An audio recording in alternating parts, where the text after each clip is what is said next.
We won't call out the names of individuals, so all the questions will be just anonymously read out and answered.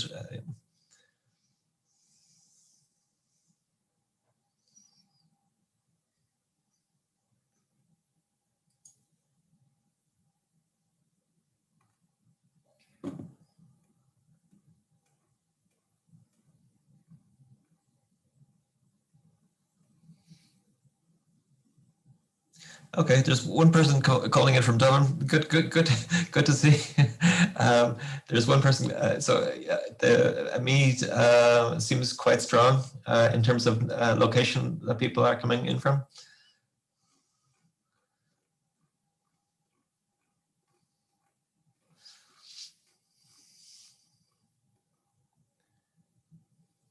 Kildare as well. Yeah.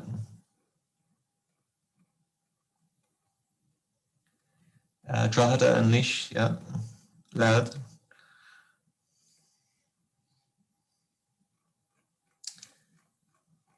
Glasnevin, very good. Somebody's very close by, yeah.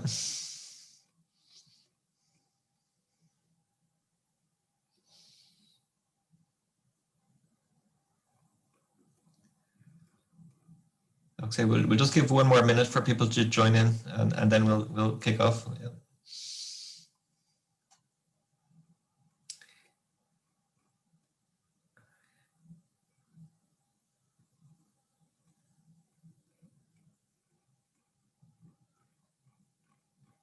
Tipperary, Athlone, Waterford. Quite a broad range of. It's great to be able to connect across the country so easily, isn't it? Yeah. The numbers joining in are leveling at this stage, so I'm going to kick off with the presentation, and feel free to pose questions in the questions and answer box, and we'll get through to those during the session as well. My background is materials and manufacturing. I work in the School of Mechanical and Manufacturing at Dublin City University, and I run a couple of centres, the Advanced Processing Technology Research Centre and the IFORM National Advanced Manufacturing Research Centre. Manufacturing represents about a quarter of the total jobs within Ireland, and the revenues from GDP, tax going back to the government. So it's quite an important part of the Irish economy. And it's changing dramatically. Over the last few years, the digitization of manufacturing has had a major impact in manufacturing globally. That means the production of parts in terms of the machine itself, but also the scheduling of parts going through factories and the automation of manufacturing as well. This technology is changing quite quickly, and therefore the upskilling and training in this area is very important for Irish-based companies to be leading in this area going forward. Advanced manufacturing is quite strong at DCU. We have a lot of different manufacturing processes, very wide range of laser processing facilities, additive manufacturing, polymer and metal facilities, powder metallurgy facilities, and material forming facilities. I'll present particularly on the digitization of advanced manufacturing and giving an example in the area of additive manufacturing in this presentation. So these are some additive manufactured components. The example on the top left is the fuel engine for the GE jet engine. Traditionally, that would have been made by 25 separate processes, and it's now made in one process called metal additive manufacturing. So those 25 components now are made, traditionally they would have been made separately and gone through different welding processes and joining process to connect them together. Now it's made just in one machine, and there are cost efficiencies, sustainability efficiencies, and technical advantages that there's no chance of leakage at the joining of that. So safety critical metal additive manufactured components. A number of safety critical medical metal additive manufactured components include hip implants, knee implants, components for pacemakers, components for neurological stimulation devices that are implanted and made in Ireland, and also an example here of the dental amalgams that can be made by metal additive manufacturing. Some of the advantages of metal additive manufacturing, apart from the personalized nature of it for implants includes the ability to generate optimized designs, which in the case of the aerospace industry could be reduced weight. For the picture at the back shows the bracket as it was traditionally made in both cases here, in the top and the bottom. And the picture at the front shows the bracket as it's made right now. Through topology optimization, the load bearing capability can be met, and also the part weight reduced dramatically, which is quite important in terms of transport applications, reducing weight, generating overall energy efficiency within the system. Examples on the right-hand side are jet engine turbine blades, and the repair of jet engine components would be very commonly done by metal additive manufacturing, direct energy deposition metal additive manufacturing. What is metal additive manufacturing? This is an example of the metal additive manufacturing lab at DCU, where we generate the CAD files, we send the CAD files to the machine, and we have an opportunity through either CAD file preparation or on the machine itself to change the process parameters. And in this case, it's a laser that's going down onto a powder bed, solidifying one two-dimensional layer of the powder. That powder layer goes down and more powder is brought across with a very controlled thickness, and the next layer is micro-welded onto the previous layer. And this two-dimensional slice addition into the three-dimensional component keeps repeating to build up the complete metal additive manufactured part.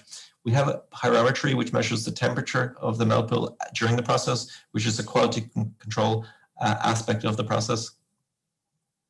That shows a schematic of the system there with the laser coming in, generating a two-dimensional layer of the part, and that going down, and then more powder being brought across. This is a video of the inside of the machine where that two-dimensional layer is being solidified. The powder feeder is on this side of the machine, and the powder recoater now is bringing a fresh layer of powder back over the previously produced two-dimensional layer, and the next two-dimensional layer is now being added onto the previous two-dimensional layer, again building up that three-dimensional object. So that's a schematic of what this process looks like and how it's used in companies within Ireland.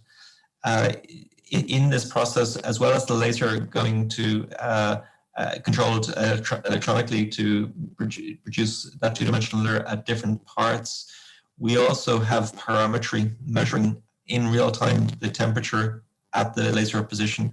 So where you see that spark initiating there at the moment in this inert argon atmosphere, the temperature is in real time being measured, and that's part of the quality control through the process. So as an example, this bottom picture here shows a color map of the temperature at a specific location in terms of this metal additive manufactured sample plate. These are cubes of 5 by 5 by 5 millimeters, and this shows the temperature at one layer of the cubes, which is a quality control. If the temperature is too high, that can lead to porosity. If the temperature is too low, that can lead to lack of the powder fusion. We have a lot of input parameters: laser power, scan speed, layer thickness, beam spot size, powder properties. A lot of possible in situ measurements that we can use, including temperature, camera imaging, ultrasound monitoring, radio emission spectroscopy, and a lot of output measures that we measure the porosity, we measure roughness, we measure macro dimensional properties, all potentially in real time. So it looks like quite a complicated process, and it is a lot of process parameters, but thankfully only a few are really important that we can concentrate on for process optimization. And that includes the control of the powder properties and the control of those instructions that we give to the machine for power, the speed at which we process. And then in real time, we do the monitoring that can feed back to the process control, or after we make the parts, in this case, rocket fuel valves that were metal 3D printed, we can then look at those process parameters in the final part and then alter the input parameters going into the build for the next iteration.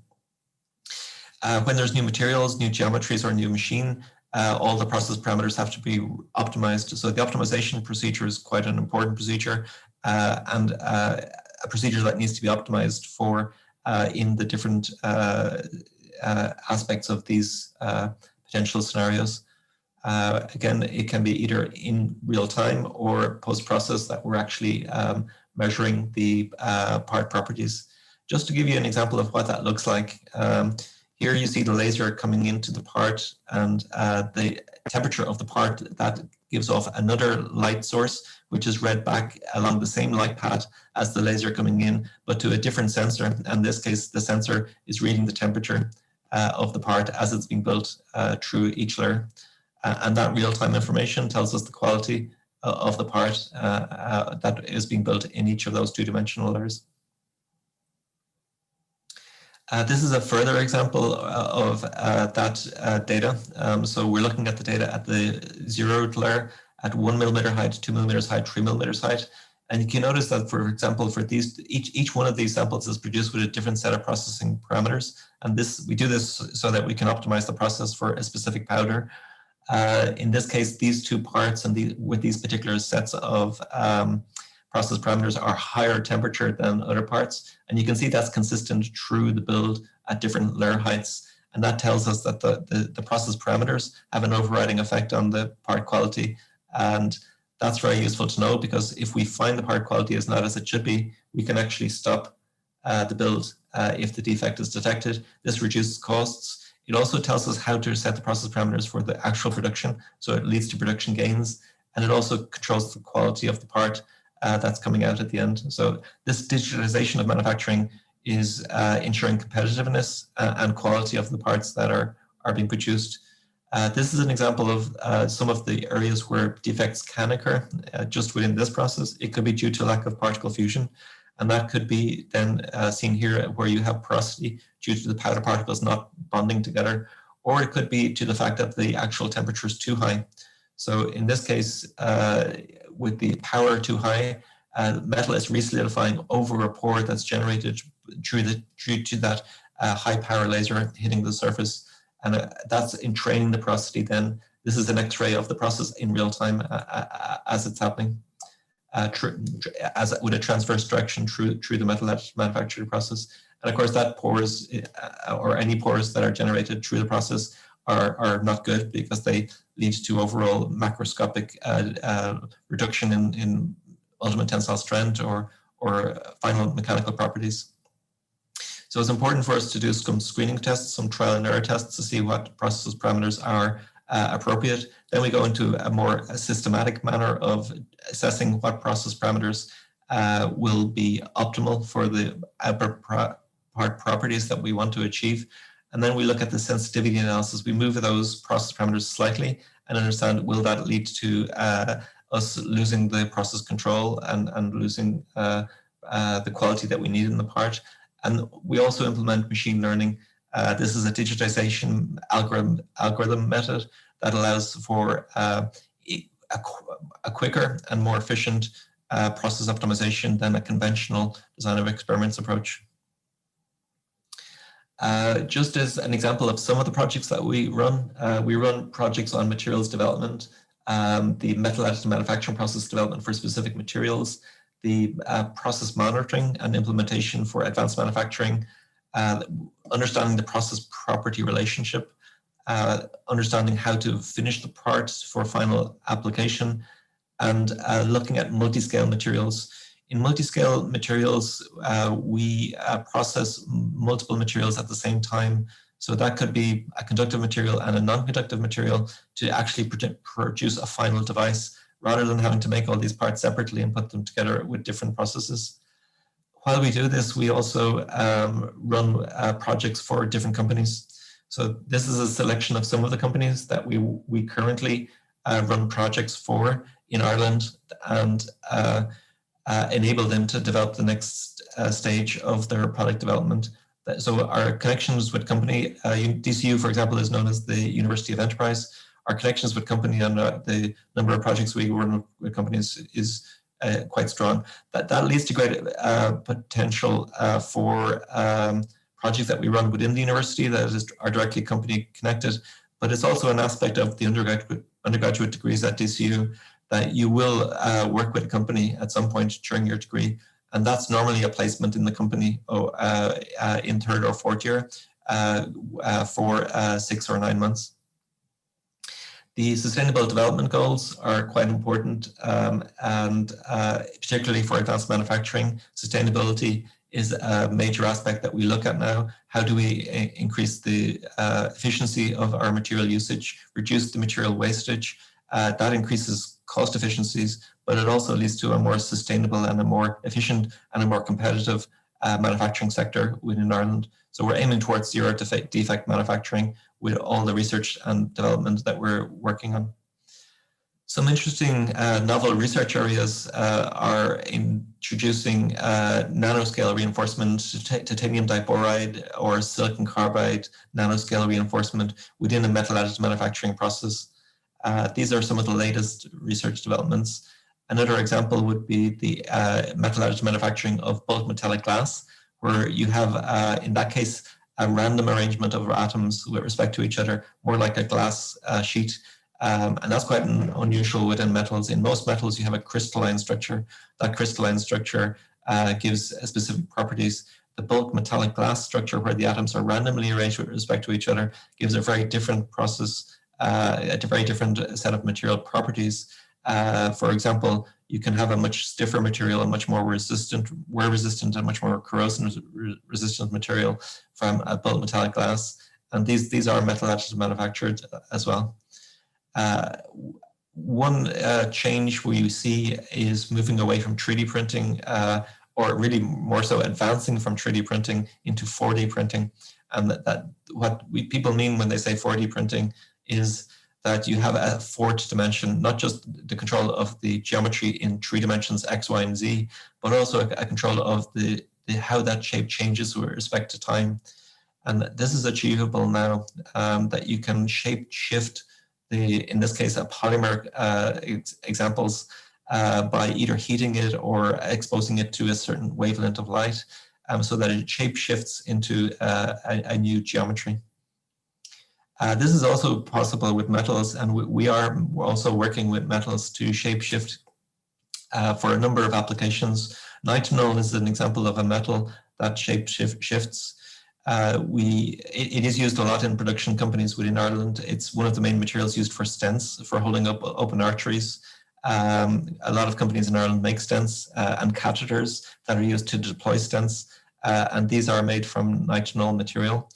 Nitinol is also used as an actuator and within heat pumps, and we work with a number of companies deploying nitinol and optimizing nitinol for various applications. So the concept of 4D printing is also being advanced into 5D printing. So in this case, that means that you're controlling the X, Y, Z, the functionality, and adding a fifth functionality to it. So that other functionality could be not just shape shifting, but also introducing conductive and non-conductive materials. So it effectively becomes a device. So you can print in 2D, shape shift into 3D, and then also have an electronic functionality within your component. That printing of conductive and non-conductive materials can lead to applications in transmitters or antenna or electronic component production, a little bit like the photolithography process for the Intel chip fabrication. The areas of additive manufacturing are really quite broad. Some other areas include printing of food. So you can actually print your pizza. There are some people around the world who are working on printing steaks. Printing cakes and printing chocolate is more commonly seen. The health sector would be a very strong sector for using 3D printing. Construction is becoming more and more visible in terms of the use of 3D printing around the world. And I think that's something we're going to see quite a bit of in the coming years. Industry, some of the examples I showed earlier were the industrial sector. From common commercial products you can buy in the high street shop through to industrial products that are going into planes or automobiles. Fashion and decoration, of course, is also an area that's quite a creative area. And the creativity that's possible and the personalization that's possible from additive manufacturing is enabling it to be quite interestingly used in different ways for the fashion and decoration. I'll give one more example of where we're using this 4D printing. This is a project that we currently have with Arizona State University, which headquarters the main solar cell research center in the US. This collaborative project we have with Quest and Arizona State University is towards developing the interconnects for solar cells, where we're developing the inks and printing the inks for the solar cell connection. Why is this important? Currently, 20% of the world supply of silver is being used in solar cell interconnects. There is going to be a limit reached in the not too distant future where it's going to be very costly to extract silver further from the Earth's crust because it's in limited supply relative to other materials. So this is anticipated within the coming 5 to 10 years that the limit is going to be hit, that it's going to be too expensive to extract silver from the ground. In this particular project, we are investigating how do we move away from silver interconnects within solar cells towards copper interconnects. So as part of that project, we're developing in a green manner copper inks and printing these copper inks via printing technologies that we have, and then optimizing the processing of those inks and those tracks to give the correct conductivity and resistivity match for efficient solar cell energy harvesting. So that's my brief overview for advanced manufacturing at DCU. There's a lot more, but that gives a good flavor for some of the activities that we're doing. And so I'll just touch on and remind you of some of the programs we have here at DCU. In engineering, we have mechanical and manufacturing engineering. We have biomedical engineering.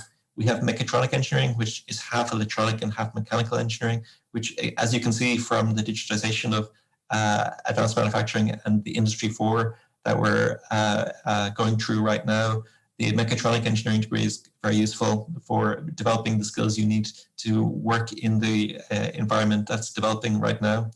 And sustainable systems and energy is very important for the future of manufacturing, as we noted earlier as well.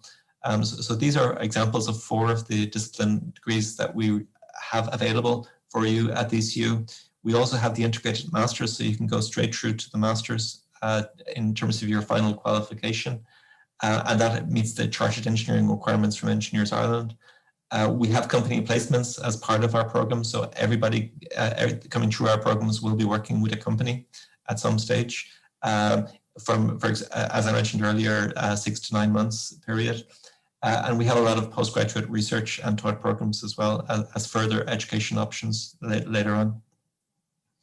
So that's my presentation overview of the activities that we have and the options that we have for you at DCU. And I'm going to open the floor now for you for the questions that have come through.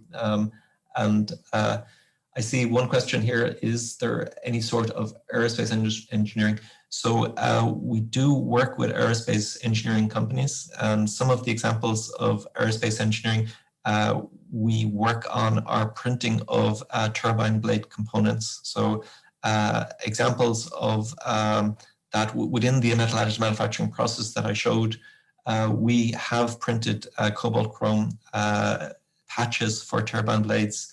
So what happens if there's a defect noted in a turbine blade? The jet engines undergo a very strict regime of testing and monitoring during their lifetime. And they do go for repair of different components at different stages during the lifetime of a jet engine. One aspect of that is generating patches on a jet engine to generate the correct dimensions that are required for the jet engine operation. We have 3D printed these in cobalt chrome in the past as a collaborative project with one of our aerospace companies based in Ireland. There are a number of aerospace applications, not just for jet engines or commercial aircraft, but actually also for space applications. So there's quite a few companies in Ireland now manufacturing components. One of the examples I showed earlier was the rocket fuel valve. That was metal additive manufactured, and that rocket fuel valve is controlling the fuel of fuel for rockets going into space, either deploying satellites or even humans into the International Space Station. So there's quite a lot of activity there. I see some more questions coming through here. How many points are required in the field of mechanical engineering at DCU? I'm going to ask Anya or Christine maybe to answer that one. Anya, can you? Yeah, sure, no problem. I'll get back to him now. I'll type in the answer now. Thanks, Dermot. Okay. Can you print anything for yourself? Yes, of course. So when you come to DCU, you will see many examples of parts that we have printed. And we have display cabinets that you can see more examples of what's possible. And yeah, just to give an example of that context, we have about 34 3D printers that the undergraduate students, i.e. if you come into DSU, you will be using these printers. These are polymer printers rather than the metal additive manufacturing printers. But you as part of your program, you can go into the additive manufacturing room and print off parts that you may need for the project work that you're doing. So the additive manufacturing printing itself is absolutely open and available. What would be the highlight of your job as and has COVID changed anything about your job?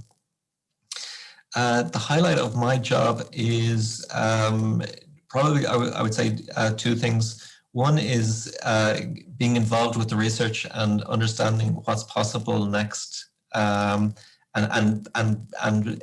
being part of helping to develop what's happening next. I think that you get a really strong personal satisfaction out of being able to help with that. And the second big part of my job would be seeing the students progress and go into jobs that are helping Ireland and helping society at large internationally as well. So they would be the two big positives, I would say, from my own job. Has COVID-19 changed my job? Yeah, I think it's changed everybody's life a lot. So it's changed mine also. Our operating in the labs and the research has changed. One example of that is all of our labs now have numbers on the doors. So for COVID-19 purposes, we would only allow to schedule X number of people. Let's say that there's 4 on the door, only 4 people can be in that lab at one time. And of course, they have to wear the face masks and be socially distanced and all that. So that's quite a big change. We are still operating and we are still very active in terms of fundamental and applied research projects. But COVID-19 has affected me in a similar way to a lot of people. You mentioned using copper instead of silver. Copper is considered sustainable. Yes, copper is considered sustainable as a material. The reason is that it's very abundant in the Earth's crust. So it's very easy to extract and use for conductive, and it's also actually more conductive than silver as well. So there's a lot of advantages to using copper. And moving away from silver towards copper would be more sustainable for the Earth and globally going forward. What does biomedical engineering entail? So some of the companies in Ireland include Medtronics, Stryker, Dupuis, Boston Scientific. They all make implants that go inside the body or devices that are used during surgery to deploy devices within the body. So that's just a very small example, but the biomedical industry in Ireland in general is very strong. So in your degree, you would learn how do you design the components, how do you design parts that can be deployed and made by those companies. There is an engineering side to that, and there's also a biology side to that. In the case of this degree, you would be covering both sides of it. So it's a little bit different from a normal engineering degree in the sense that you have to understand how the body would respond to a material, for example, or an implant, or during a surgery. Those types of biology aspects wouldn't be part of a traditional mechanical and manufacturing degree, but would be part of the biomedical engineering degree. What would your average day in this job look like? My average day is leaving the house at 8 o'clock, getting into work for 8:30, and then first of all, generating a to-do list for activities that need to be completed for that day. And part of those activities are actually a lot of meetings with people, because there are about 35 researchers within my group, so all working on different projects. So for me, I need to manage those projects running through, and that includes, apart from the postgraduate and the research projects, it also includes undergraduate, final year, and taught master's projects as well. So the supervising of those, the linking of those with PhD students and researchers, linking in with the management of the programs. So a lot of my day right now is Zoom meetings, going from one Zoom meeting to the next Zoom meeting, or online meetings of some form. And outside of that, while we're getting the research results, those research results need to be presented in paper format, for example, so or book chapters. So I would do a lot of editing of documents, general articles for public, to deep scientific original research articles from the results that we're getting on the projects that we're working on. What are some examples of the projects you mentioned? Examples of projects that we work on, we're developing with an Irish company a new heat engine, which would generate, rather than the current refrigerant that's used in refrigerators, which is a greenhouse gas traditionally, or toxic in some way, we would replace that with this new system, which is based around shape memory metal that I mentioned earlier. That's a non-toxic fluid. It's purely water that would be used in that system. So that in that project, we're developing a new heat engine that is more environmentally friendly, more efficient, and there's a lot of material science and metal additive manufacturing as part of that in order to achieve the efficiencies that are required. Other examples are developing the software that enables the process control within metal additive manufacturing, and developing microstructures that can be used to validate that software. That's two examples. Do you think you will be able to print bigger things with 3D printing in the future? Currently, there are machines that are literally meters by meters by meters for metal additive manufacturing. So people are printing engine blocks, metal engine blocks for cars, for traditional petrol or diesel engines. So it is possible to get a very bespoke, large metal additive manufactured component. Another example is bridge. There was a bridge, some work in the Netherlands building bridges with robots and metal additive manufacturing. So it's a slightly different process than the powder bed fusion process that I showed you. But effectively what it is the metal is brought to the laser focal position with a robot head, and that moves according to the geometry that is supplied to it. And then the robot itself is moved forward. So once the first part of the bridge is built, the robot moves further forward and builds the next part of the bridge, and so on. So the robot basically just works autonomously to build the bridge across the river. That's an example of larger parts, but absolutely it's going to increase. What sort of jobs could you get if after doing the course? What is the most common? Do you have a possibility to go abroad? Engineering is a global passport. The engineering that we do in Ireland is no different than the engineering in any other country, because you're based on fundamental principles of science, physics, chemistry, biology. They don't change. They're fundamental principles. So engineering as a discipline absolutely does allow you to go anywhere in the world. The most common job is going into industry. So in Ireland, that could be the pharmaceutical industry, the biomedical industry, the aerospace industry, these sectors, the tooling industry, the industrial sectors that I mentioned, these are the common end job locations. What subjects do you need to love in school to love this career?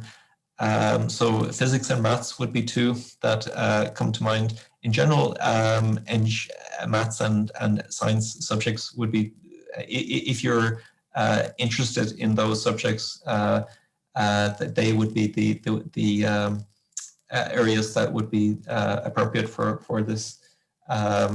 The next question: have I ever printed a robot? We haven't ourselves. I'm sure it has been done around the world, but we haven't ourselves. If you don't like watching TV, would you still be able to be, because of the blood and guts that you see on TV, would you still be able to be a biomedical engineer?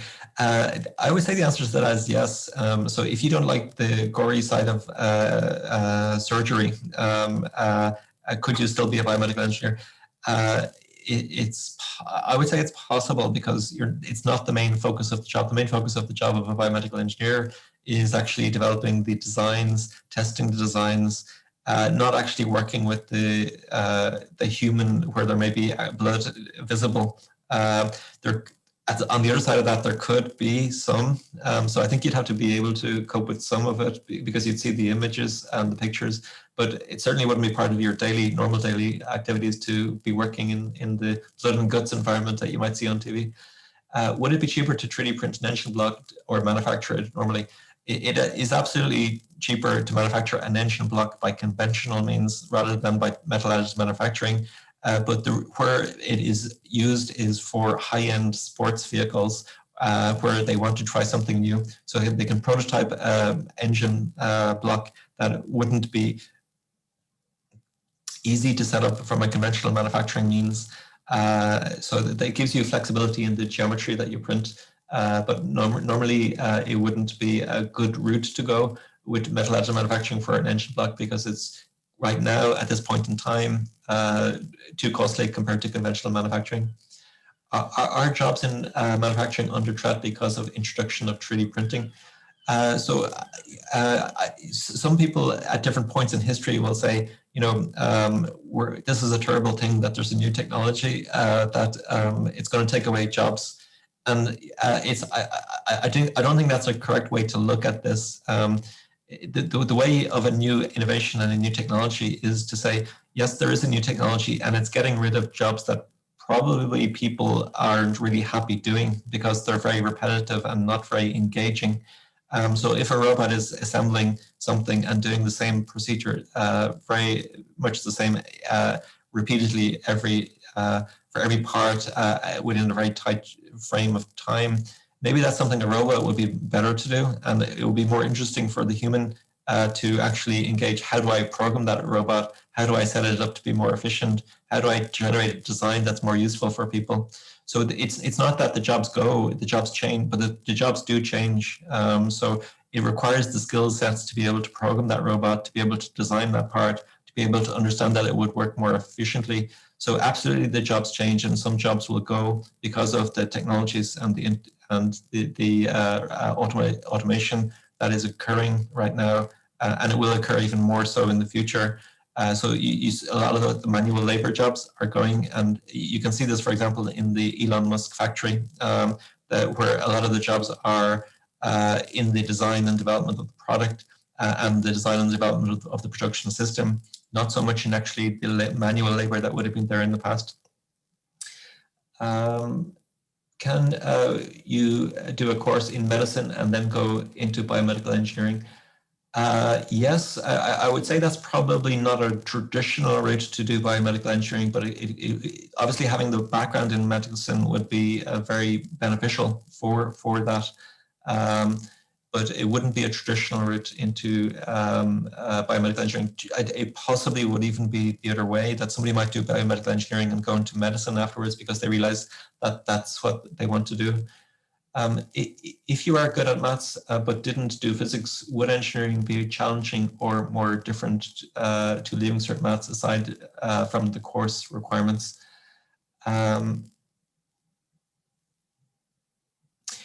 So for sure, people come into engineering without having done physics. The maths there is development in maths through first year and second year.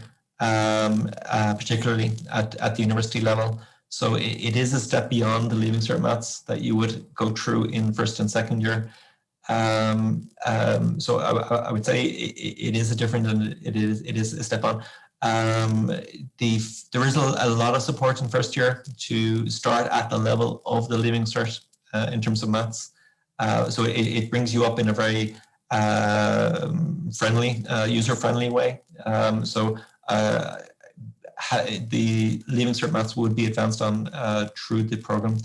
In 3D printing, is 3D printing helping with the environment in any way? Could there be a career including engineering and the environment? And 3D printing is definitely helping in terms of producing a more environmentally friendly manufacturing process for a number of reasons. One is that you only use the material that you need.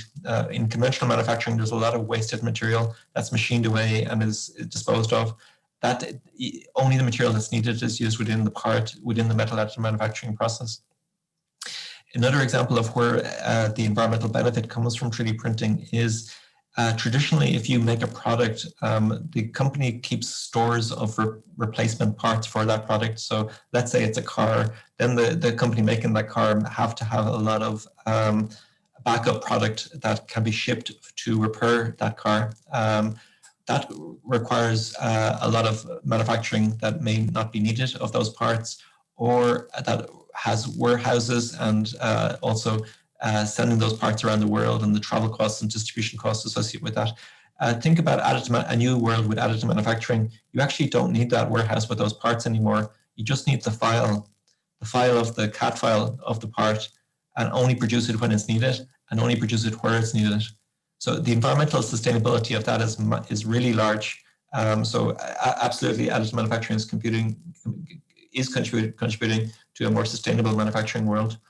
Would it be a good idea, a physics placement first to get the idea, or do you learn from the absolute basics? You do learn from the absolute basics in terms of the degree. You have physics, you have chemistry, you have biology. If doing biomedical engineering, those fundamental aspects would be covered. So it's not an absolute requirement to have physics before coming in. Is 3D printing food considered safe? So it is actually done. You can buy a 3D printer for chocolate or buy a 3D printer for steaks already. So Hershey, for example, you can buy a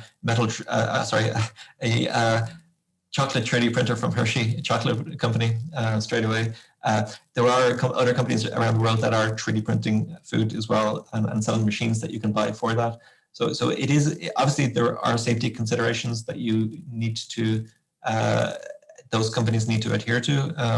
As if we're working with those companies to develop a product, we would need to ensure as part of that project that we're adhering to those as well. What subject would be more useful for engineering? Physics, applied maths, DCG, or engineering? I would say physics and applied maths are particularly useful coming into engineering. And probably then in second place, I would go the engineering program. Maybe that's the questions.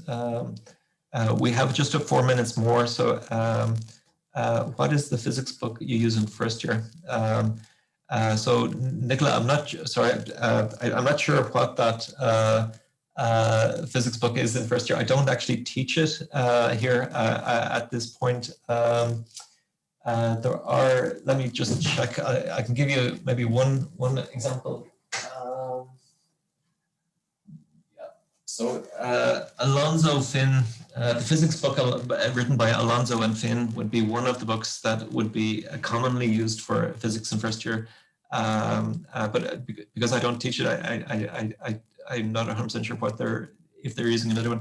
Are 3D printed foods genetically modified to have the same nutritional value as normal foods? When you 3D print a material, it's up to you to choose what material you're printing. So it could be, it doesn't have to be genetically modified at all. That's slightly outside of my bounds as well in terms of the food material going into a 3D printer. But the operator absolutely has the control over what material goes in. So it doesn't have to be a genetically modified material. Thank you very much for attending here this morning. And I realize that there is a schedule to go into the next and to transit out into the next presentation. Somebody's just asked the last question: between physics and applied maths, which one would I choose? I think they're both very good subjects. I probably would have a slight preference for physics coming into engineering with somebody with a background in physics, but I think they're both very good subjects for coming into engineering. That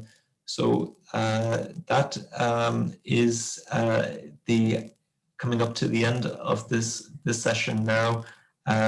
Maybe just to finish by saying thank you very much for taking the time here with us this morning, and I hope to see some of you at DCU and work with some of you on some of these current projects for the Irish economy as well. I'm just going to say it'll answer some of the questions. Hi, Dermot. Hi. I just want to